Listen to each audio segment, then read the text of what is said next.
Colonización europea fue uno de los golpes más fuertes para Sudáfrica.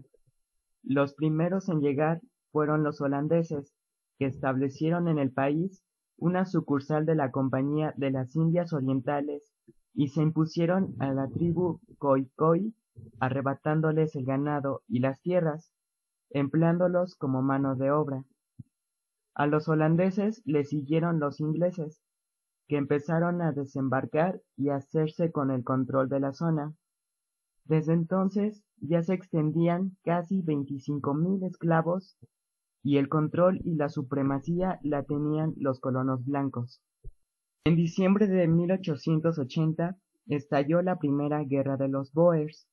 Las tácticas de guerrilla de los Boers y a las sucesivas derrotas que propinaron a los británicos obligaron a estos últimos a firmar un tratado de paz el 23 de marzo de 1881, que reconoció la autonomía de Transvaal y del Estado Libre de Orange.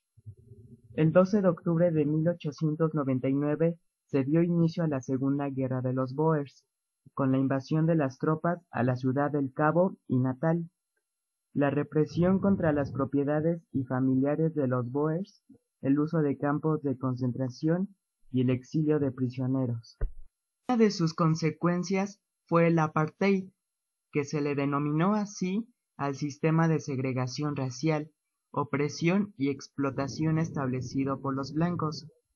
El Partido Nacional introdujo el apartheid en su programa electoral de 1948 y tras su victoria con Verwoerd, que duró de 1956 a 1966. Con el apartheid, el Partido Nacional se propuso buscar una salida a los temores. Apartheid es el nombre con el que se designó a la política racista. También el apartheid se reservaba para el voto a las personas blancas, el cual restringía el derecho de otras etnias. Este cambio de escenario, los opositores decidieron crear un frente democrático que nucleaba a 600 organizaciones. En 1988, el gobierno de Pieter Botha ilegalizó a todos los grupos opositores y encarceló a sus líderes. El movimiento democrático de masas convocó a unas huelgas generales, a la cual asistieron solamente 3 millones de sudafricanos negros y poco a poco se fueron dando las manifestaciones.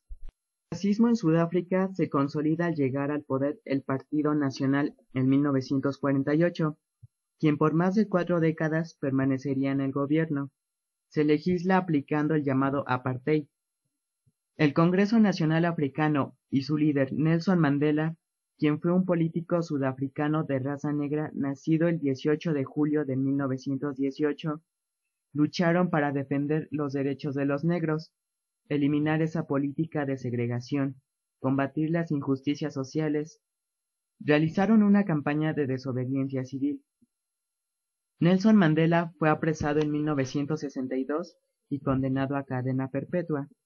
El descontento internacional y nacional realizaron boicots que afectaron económicamente al país. Además, las manifestaciones de apoyo en diversas partes del mundo en pro de la liberación de Mandela hicieron presión y en 1990 se logró que lo liberaran. Esto inició las negociaciones con Frederick de Klerk para poner fin al apartheid. 2/3 partes de votantes sudafricanos aprueban en plebiscito el fin del apartheid, concluyendo el régimen de segregación racial y el inicio de la democracia multirracial.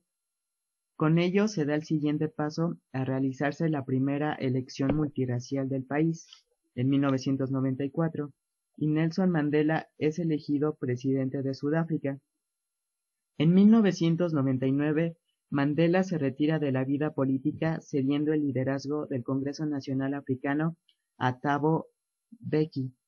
Nelson se convirtió en una figura política del siglo XX. Fue Premio de la Paz en 1993. Murió el 5 de diciembre de 2013.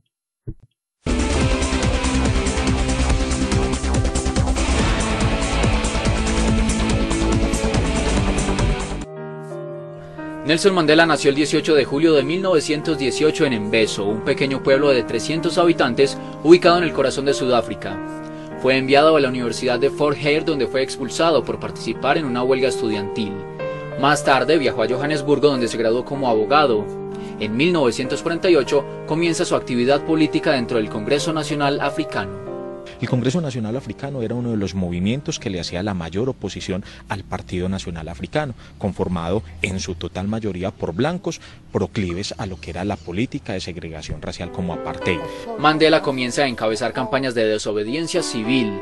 El Congreso Nacional Africano luchó de manera pacífica en contra de las políticas de segregación racial, pero en 1960, durante una jornada de protesta en Sharpeville, mueren 68 sudafricanos a manos de la fuerza pública. Esa masacre hace que el Congreso Nacional Africano establezca entonces como un brazo armado de lucha en donde Nelson Mandela se involucra, hace un llamado a las armas y es inmediatamente entonces involucrado en un movimiento donde es metido preso. Los africanos necesitan ser defendidos en el principio de un voto por persona y quieren independencia política.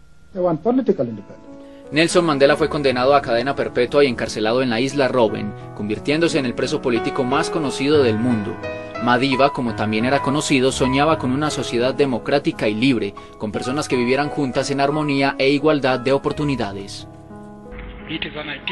Es un ideal, el cual quiero vivir para verlo hecho realidad, pero si para ello es necesario, es un ideal por el cual estoy preparado a morir. Mandela convirtió un lugar de castigo en un lugar de aprendizaje. En prisión se dedicó a estudiar e incluso aprendió el africán, lengua de sus opresores. Nelson Mandela, mientras estuvo preso, obtuvo una licenciatura en Derecho de la Universidad de Londres. Incluso en 1981, Nelson Mandela estuvo postulado por la Universidad de Londres como posible rector. Obviamente, o por obvias condiciones, por estar preso, no pudo acceder a esa tan alta posición. El gobierno, al imponer el idioma africano en las escuelas, desató una ola de disturbios en todo el país.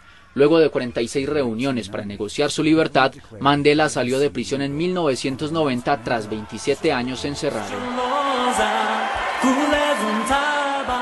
En 1994, con más del 60% de los votos, Nelson Mandela derrota a Frederick de Klerk en las primeras elecciones presidenciales democráticas. Y que nunca jamás esta hermosa tierra experimente la opresión del uno sobre el otro. Nelson Mandela obtuvo cerca de 50 doctorados honoris causa en universidades de todo el mundo por su importancia en el proceso de reconciliación política en Sudáfrica. Fue distinguido como uno de los políticos más importantes en todo el mundo y generador de uno de los procesos más efectivos de la lucha contra la segregación racial.